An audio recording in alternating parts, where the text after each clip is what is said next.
The call came while I was 40 feet down and everything that mattered was silence and pressure, the ocean pressing against my suit, the world reduced to my breath and the steady tick of the training clock.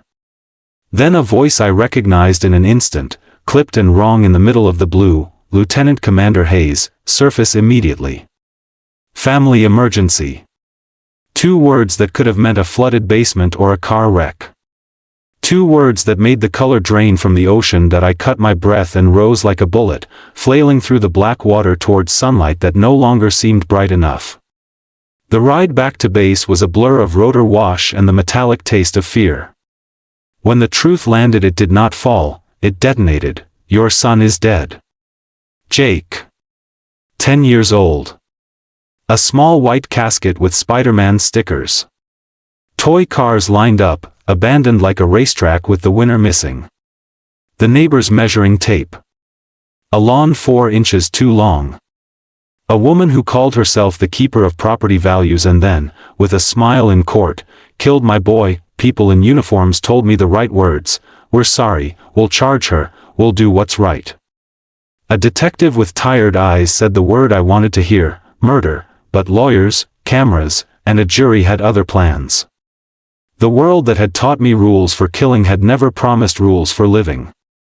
The legal machine chewed and spit and turned a bullet into a debate, a slap, a threat, a hysterical wife, a frightened homeowner.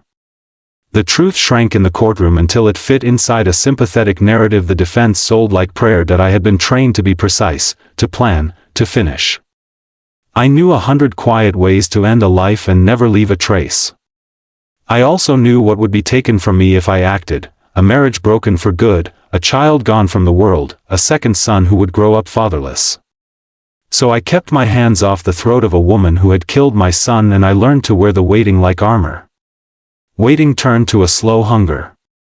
That hunger changed the man who once measured time by sunrise and mission briefings. It turned him into an instrument aimed at a single point. This is not the record of a man who followed the rules. It is the story of how rules failed us.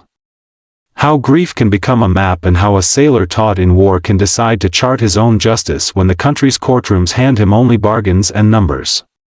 If you think you know what revenge looks like, you don't.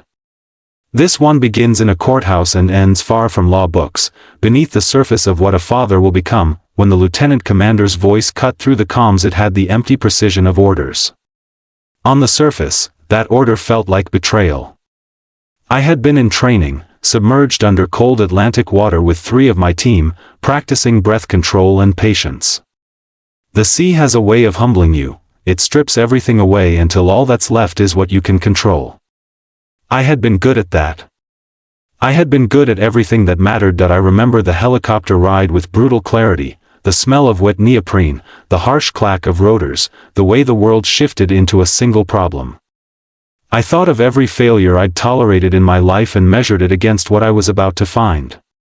My mind supplied a dozen possible answers: crash, fire, broken arm. Not murder. Not Jake. Rebecca was propped on a hospital bed, the casted leg a pale thing against the linens. There is a silence in a hospital that is not empty, it is full of endings.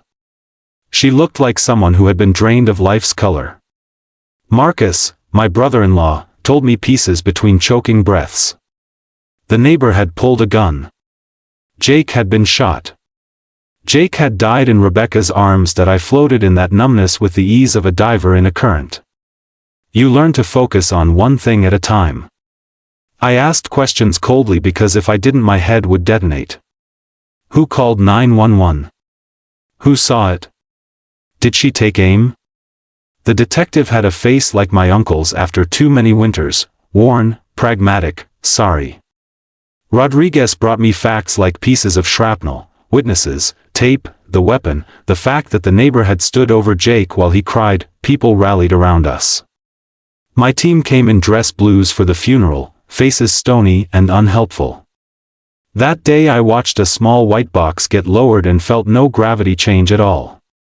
It is an odd thing to be a person who has practiced killing and find that you cannot move the most basic part of your heart. I could direct a mission from 1,000 miles away, thread a bullet between two breaths, but I could not protect my boy from a neighbor with a measuring tape and a temper. The first few weeks after the funeral were a blur of police interviews, statements, and a parade of well-meaning faces that never actually touched the wound. The prosecutor, Jennifer Chin, was a bright, efficient woman who carried law like armor. She told me the truth nobody wanted to say, evidence or not, what kills in courtrooms is story. You can stack cameras, pathologists, witness statements, and still lose to a narrative that fits the jury's sympathies. The defense's playbook was surgical. They turned Cain into crutch, paranoia into pathology, and they wrapped Rebecca's medication and therapy into a portrait of instability. The courtroom smells like eucalyptus and cheap coffee. It is a place where fates are decided with polite turns of phrase. The defense man, charismatic, warm, small cracks of honesty when he needed them, performed a miracle that is hard to watch when your heart is a raw nerve. He made the murderer human. It wasn't until the verdict wrapped around us like a guillotine that I realized the depth of the system's failure. Manslaughter. Not murder. 14 years maximum on the book, 7 likely with credit. 7 years for something that could never be repaid. The prosecutor's face fell. Rebecca made a sound that was not fully formed, a grief that broke into a keening I had never heard from her. In the hallway outside the courtroom I stood, knuckles white on the banister, and the world narrowed to a single, stupid, burning thing. The person who had pulled the trigger was going free enough and soon enough to go back to her tea and measuring tape while our boy stayed in the ground. 4 years in, I would learn the precise weight of what that verdict had done to me. For now I simply learned a truth I already suspected: the system will not always side with truth, it will side with stories people want to believe. I am not a poet. I am trained in trajectories, in angles of entry and exit.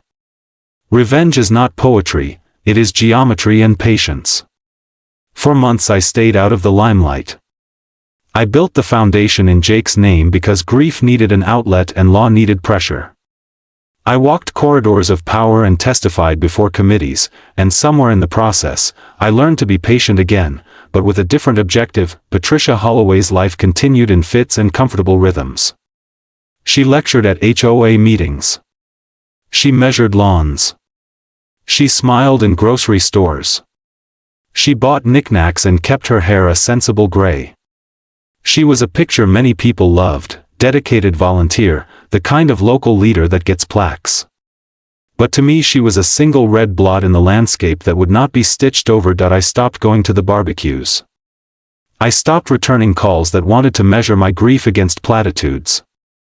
I let the world think I had broken entirely, an advantage. People who think someone is destroyed lower their guard. The point of this part of anything I would do later was not to craft an image of calm or to brew a plan with military precision. It was to become unreadable. In the quiet, I found a different kind of training.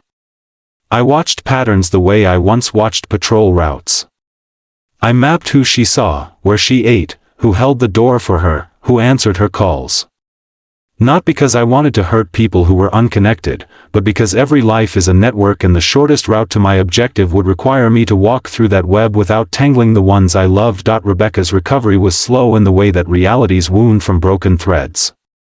She would sit in what had been Jake's room and sometimes talk to empty air. Once she laughed at a ridiculous joke on TV and the sound surprised both of us like sunlight after 3 days of rain. She was pregnant when the verdict came. It was the cruelest mercy. We named the baby Jake because the first Jake had been stolen. The new Jake grew into our hands like a small, stubborn thing. Stubbornness, perhaps, the inheritance of a home where love had been demanded, and sometimes one that I told myself, in the way men who have seen the worst tell themselves things to survive, that I could hold two truths at once, that the system had failed and that I had a life to protect. I would not be the father who left his child for a story of personal vengeance. This promise was the longest wire I walked. It was brittle and frayed in places, but it kept me from collapsing into the exact thing I most feared becoming. Still, on nights when the boys' toys seemed to speak from the dark, I would imagine Patricia's face in 1,000 different lights. In court she looked small. Outside she looked normal. In my head she looked like the axis around which everything we had loved spun and came undone. I would practice not thinking about the 100 ways I had been trained to end lives. I promised myself I would not give a roadmap to anyone or anything. What I did instead was legal, then legalish, then a shade grayer in ethics than I had intended. I began with research into how people like Patricia end up where they do when justice is imperfect. I filed complaints against HOA boards, organized nights at town halls, used public pressure to force inquiries into their practices. Sometimes you can make a map with only noise and watch the people you worry about squirm. It felt small and righteous and sometimes effective, but pressure does not always change a heart. It sometimes simply reroutes it. Patricia responded by becoming more cautious, more private. She stopped attending the things that had earned her the adoration of neighbors and took to staying inside. That, ironically, created cracks, small habits that become predictable out of safety. Predictability is a hunter's currency. I will not list the steps. The world needs to hold a line between fiction and instruction. But know that I used nothing that a man with a past in operations couldn't have thought of and nothing that required me to teach others how to break laws. I observed, waited, and tested reactions the way I used to test seals in ships' hulls.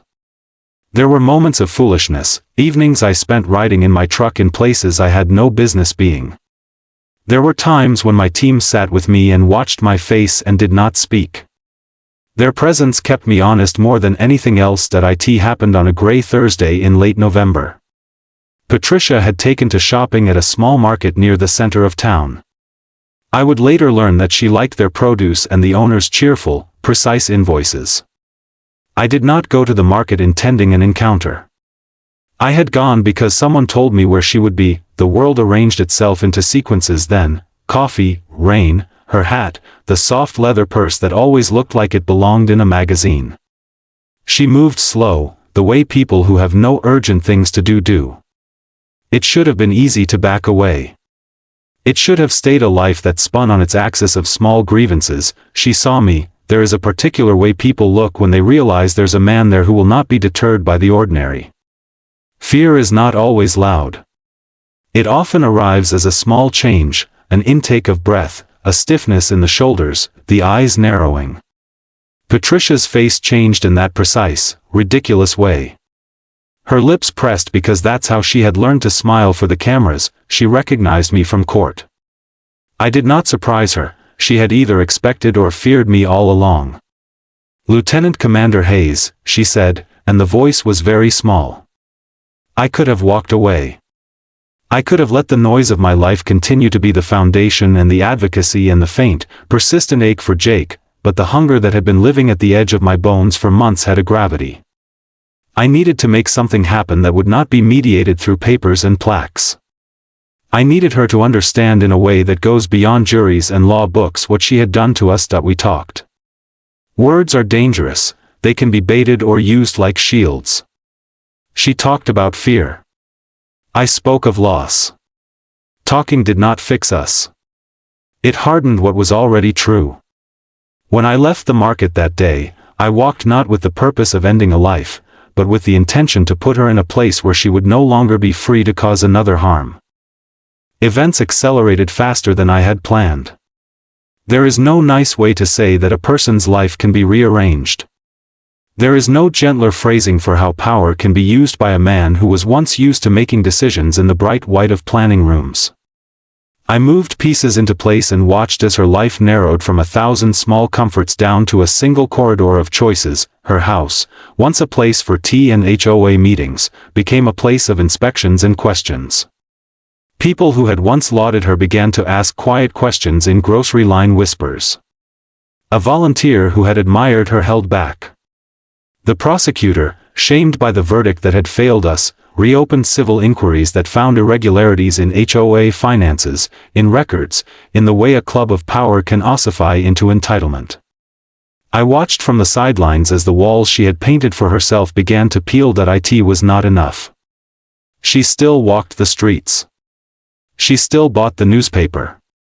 She still ate the same brittle crackers at the same church fundraiser. She had retained a legal personhood that was frustratingly persistent. Then she made a mistake that would matter. She drove late after a meeting and took a road that had lost a guardrail in a winter storm.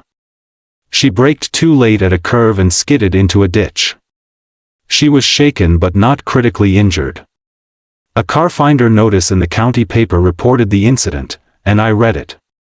Fate has a way of arranging opportunities. I went to the scene the next day under a pretext, as any professional might. I noted the guardrail, the skid marks, the pattern of traffic. The world was offering me angles. That night, someone vandalized her mailbox. Someone left a note on her windshield that read, "Think of Jake." It was a childish thing in its cruelty. I had not left it. I did not want to leave such things. But it signaled to me that the balance had shifted. The question in those days was never whether I might do the most visible thing. The question was whether the wrong would be righted, and if so, at what cost. There is always a line. We are taught the shape of it in training, a place where the mission becomes something that chooses you back.